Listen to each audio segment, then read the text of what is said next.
Greetings. Today I'll be covering the aspects of both European and Japanese castles, as well as the materials and construction of a castle and its different locations. Firstly, European castles had several aspects that retained its management. Various components that made up a castle are empty, full, or spiked moats surrounding the castle, forcing the enemy to enter one way. Sturdy, strong cobblestone walls would surround the castle to act as a structural shield against enemy attacks. To defend the castle, it would consist of several turrets or towers to surround the fortification. To see out of the castle, they would have portholes, which were essentially windows. Crenellations were small defensive walls at the top of the castle's main wall with gaps, which were called crenels, and topping off stones were called merlons. The matriculations were a platform that jutted out from the castle walls. This allowed murder holes to be created around the castle's outer walls that protected the castle from attacks. The castle also consisted of a gatehouse controlling the gate or portcullis to keep enemies out of the castle. Like European castles, Japanese castles had heaps of little details that maintained its authority. They had vertical moats, parallel moats, and earth mounds. However, unlike European castles, Japanese castles were made mostly of wood, using the shosuki band technique, which was burning it first to make it fireproof, or they would coat it with lacquer. Japanese castles had arrow slits and gun slits to defend from enemy forces.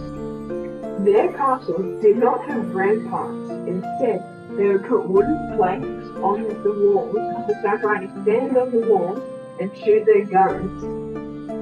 Japanese castles also had castle keeps and outer compounds. Construction, materials, and location. Stone was used during medieval times for a variety of purposes. Due to its sturdy nature, stone was an excellent building material for structures that were meant to inspire awe and last in time. In some instances, their capability to take a significant pounding was also quite important. Bridges, cathedrals, castles, and manors all used masonry as their main structural component. Of course, it differed between cultures.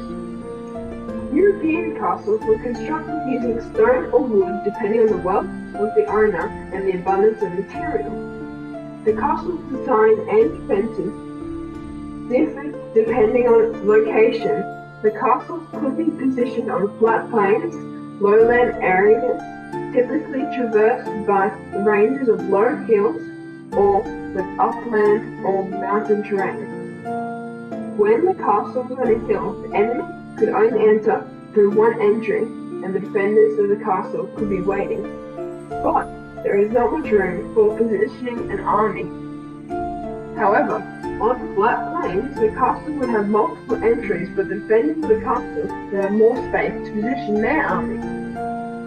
Similar to European castles, the Japanese castles were constructed using stone and wood. However, the Japanese castles mainly used wood with fewer stone components than the European castle, but the Japanese castles would be positioned on a hill or a vertical moat, like this one.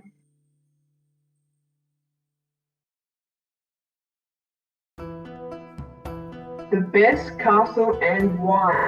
With this analysis, I'm concluding that the European castle is the best because of its superior offensive and defensive functions, as well as its overall better construction techniques and location adaptations.